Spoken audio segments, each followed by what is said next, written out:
ఇప్పుడే country delight యాప్ని download చేసుకోండి. Download the country delight app now.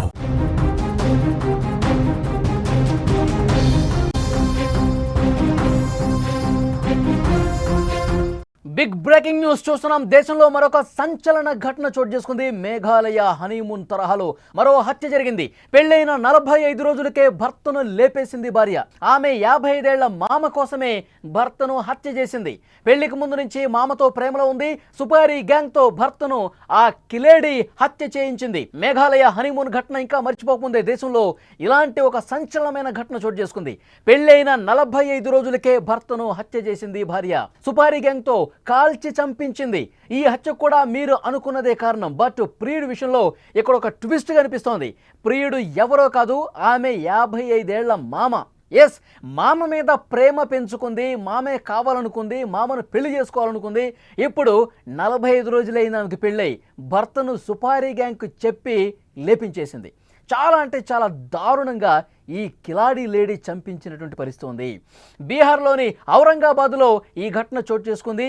ముఖ్యంగా ఆ భర్తని చాలా తెలివిగా చంపించింది. సుపారీ గ్యాంగ్కి డబ్బులు ఇచ్చి అతను ఏ ప్లేస్లో ఉన్నాడు, ప్రస్తుతం ఎక్కడి నుంచి వస్తున్నాడు, బీహార్లోని ఔరంగాబాద్లో ఈ ఘటన జరిగింది.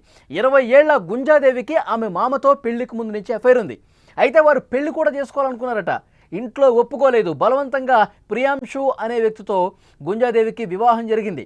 భర్తను అడ్డు తొలగించుకోవాలని చెప్పి ఆమె సుపారీ గ్యాంగ్తో డీలు కుదిరించుకుని చంపేసింది. గత నెల 25న ప్రియాంశుపై కాల్పులు జరిపారు సుపారీ గ్యాంగ్. అతన్ని చంపేశారు. కేసు విచారణ చేస్తున్న పోలీసులకు భార్య మీద అనుమానం రావడంతో అదుపులోకి తీసుకుని విచారిస్తే స్టోరీ మొత్తం బయటపడింది. ఆమె కాల్ డేటా కూడా విచారించారు. మామతో ఎన్నిసార్లు మాట్లాడింది, ఏం మాట్లాడింది, ఎలా సుపారీ గ్యాంగ్తో డీల్ కుదుర్చుకున్నారు, సుపారీ గ్యాంగ్కి ఎంత డబ్బులు ఇచ్చారు, ఎలా చంపాలి, తన భర్త ఏ రోజు ఏ టైంలో ఎక్కడున్నాడు, ఈ డీటెయిల్స్ అన్ని కూడా సుపారీ గ్యాంగ్కి ఎప్పటికప్పుడు చేరవేస్తూ చాలా దారుణంగా చంపించినటువంటి పరిస్థితి. ఈ మధ్యకాలంలో మనం చూస్తున్నాం భర్తల్ని భార్యలు ఎంత దారుణంగా చంపేస్తున్నారో.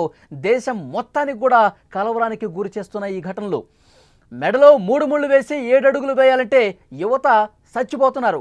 మాకు వద్దు బాబోయ్, ఈ పెళ్లి మాకు వద్దే వద్దు అంటూ పెళ్లి కాని వాళ్ళందరూ కూడా యువకులు ఇప్పుడు పెళ్ళంటేనే భయపడుతున్నటువంటి పరిస్థితి ఉంది.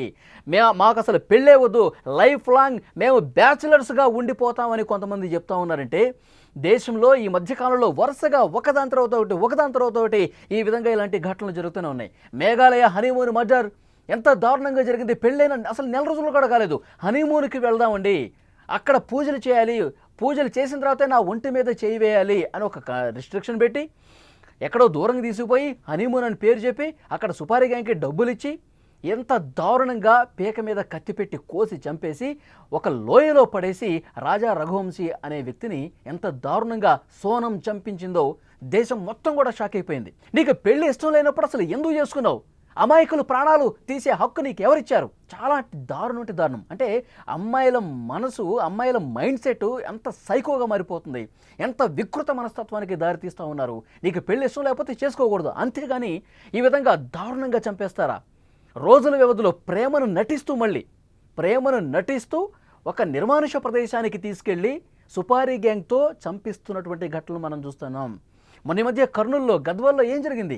తేజేశ్వర్ని ఎంత దారుణంగా చంపేశారు. ఐశ్వర్య తిరుమలరావు కలిసి తేజేశ్వర్ అనే వ్యక్తిని ఎంత దారుణంగా చంపేశారో మనందరికీ తెలుసు. జీడిమెట్లలో మైనర్లు శివ అనే వాడి మోజులో పడిపోయి ఈ అమ్మాయి, ఆ మైనర్ బాలిక సొంత తల్లినే, అంజలి తల్లిని గొంతు కోసి సుత్తితో తల మీద బాది చంపేసినటువంటి పరిస్థితి. 1 కాదు 2 కాదు, వరుసగా ఇలాంటి ఘటనలు చోటు చేసుకుంటున్నాయి.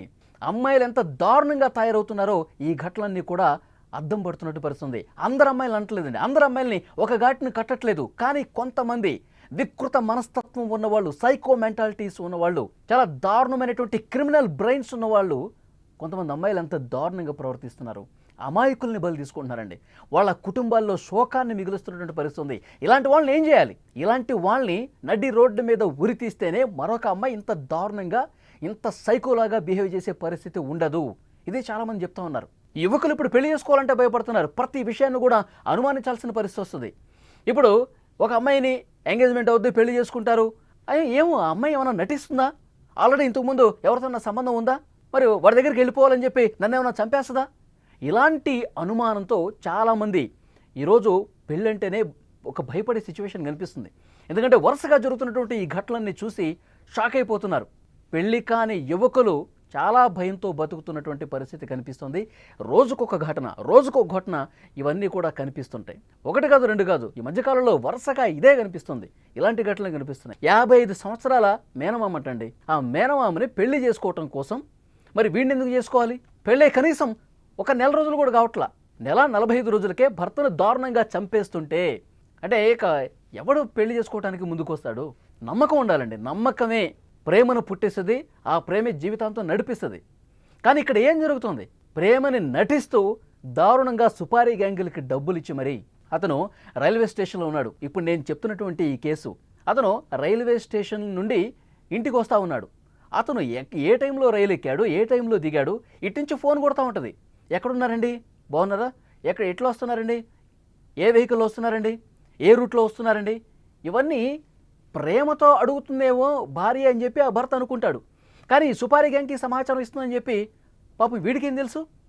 నేను వచ్చేస్తాను, 10 గంటలకు ఇంటికి వచ్చేస్తా, నేను 10:30కి నీ దగ్గర ఉంటాను, ఓకేనా, నేను పలానా రూట్లో వచ్చేస్తున్నాను, ఇక్కడ నాకు వెహికల్ దొరకలేదు, నేను ఆటోలో కూడా వచ్చేస్తాను. ఇలా ప్రేమగా మాట్లాడితే నిజమే అనుకుంటారు అందరూ. కానీ ఇక్కడ ఏం జరుగుతుంది? సుపారీ గ్యాంగ్కి సమాచారం ఇస్తుంది ఈవిడ. ఆల్రెడీ 2-3 లక్షల రూపాయలు ఇచ్చేసింది సుపారీ గ్యాంగ్కి. వాళ్ళు గన్నులు చేతిలో పట్టుకుని రెడీగా ఉన్నారు. కాల్ చేశారు, చంపేశారు. ఆ తర్వాత పోలీసులు చాలా లేటుగా తెలిసింది. ఎవరో దారిని పోయే దోపిడీ దొంగలు ఏమన్నా కాల్ చేశారేమని అనుకున్నారు. కానీ కట్ చేస్తే సీన్ ఏం జరిగింది? పోలీసుల ఇన్వెస్టిగేషన్లో ఆమె ఎవరెవరితో మాట్లాడింది? మామకి 100 సార్లు ఫోన్ చేసిందంట. ఏదైతే మామ మీద మనసు పెంచుకుందో, ప్రేమ పెంచుకుందో, అతనికి 55 సంవత్సరాలు. పాపం ఈ చనిపోయిన అతను 25 ఏళ్ళు. యువకుడిని పక్కన పెట్టేసి మామతో ప్రేమ ఉంది కదా అని చెప్పి ఆయనతో జీవితం గడపాలని చెప్పి వీడిని చాలా అంటే చాలా దారుణంగా నమ్మించి ప్రేమిస్తున్నట్టు నటించి చంపేసినటువంటి పరిస్థితి ఉంది. ఆ కుటుంబం పూర్తిగా ఎంత విషాదంలో కూరుకుపోతుందండి. వాడు కూడా అసలు ఎంత జీవితం మీద ఎన్ని ఆశలు పెట్టుకుని ఉంటాడు. పెళ్ళైన తర్వాత నా జీవితం ఈ విధంగా ఉండాలి, నా భార్యతో నేను ఈ విధంగా ఉండాలి, నా కెరీర్ని ఈ విధంగా బిల్డ్ చేసుకోవాలని అనుకుంటారు కదా. ఆశలన్నీ కూడా పూర్తిగా అడియాశలు చేస్తూ పూర్తిగా నమ్మి నట్టేట ముంచేసినటువంటి పరిస్థితి ఉంది. కుటుంబాలు కూడా ఒకసారి ఆలోచించాలి. కుటుంబ పెద్దలు కూడా నాకు ఈ పెళ్లి ఇష్టం లేదన్నప్పుడు ఎందుకు చేస్తున్నారు, ఎందుకు బలవంత పెడుతున్నారు? అసలు పెళ్లి చేయకండి. వేరే వాళ్ళ జీవితాలని పూర్తిగా కూలదీసేటటువంటి పరిస్థితి కనిపిస్తోంది. ఇలాంటి చర్యలు అనేవి కుటుంబ పెద్దలు కూడా కారణం అవుతూ ఉన్నారు. వాళ్ళకి ఇష్టం లేని పెళ్లి చేయటం వల్ల వీళ్ళు వదిలేసిపోవట్లా, బయటికి చంపించేస్తున్నారు. ఎంత క్రిమినల్ సైకో బిహేవియర్స్ కలిగి ఉన్నారు కొంతమంది అమ్మాయిలు. అందుకే ఇలాంటి ఘటనలు జరుగుతూ ఉన్నాయి. మేఘాలయ హనీమూన్ ఘటన మరొకముందే ఇలాంటి సంచలనమైన ఘటనలు కనిపిస్తూ ఉన్నాయి. పెళ్ళైన 45 రోజులకే ఈ కేసులో భర్తను చంపించేసింది సుపారీ గ్యాంగ్కి డబ్బులు ఇచ్చి. కాబట్టి ఇలాంటివి రెగ్యులర్గా జరుగుతున్నాయి. కాబట్టి చాలా సీరియస్గా, స్ట్రిక్ట్గా, కఠినమైనటువంటి చర్యలు తీసుకుంటేనే ఇవి ఆగుతాయి.